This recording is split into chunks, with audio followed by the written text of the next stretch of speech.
Welcome. In this video, I'm going to guide you step by step on how to turn on message requests in Discord.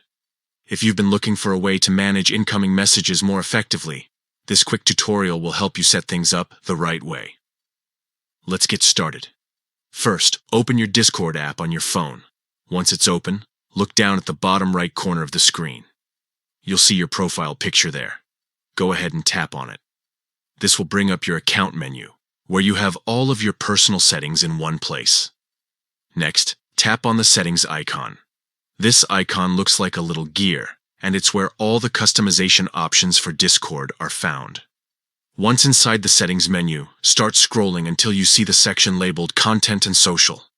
This is the place where features like privacy, social interactions, and message filtering are organized. Now, within this section, look for server settings. Once you're inside, you should see the option for message requests.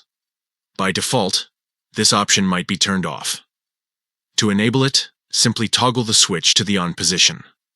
Once it's turned on, Discord will now separate direct messages from people who aren't your friends or contacts into a dedicated message requests folder.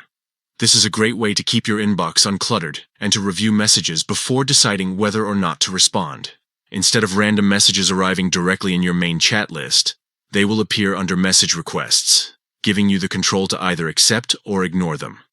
After enabling the feature, you don't need to save anything manually. Discord updates it right away, so the setting is active as soon as you turn it on. From now on, whenever someone outside your immediate friend list tries to send you a message, you'll find it neatly stored with your requests, instead of mixed in with your regular conversations. And that's it. You've successfully turned on message requests. Now you can enjoy a more organized and controlled messaging experience on Discord.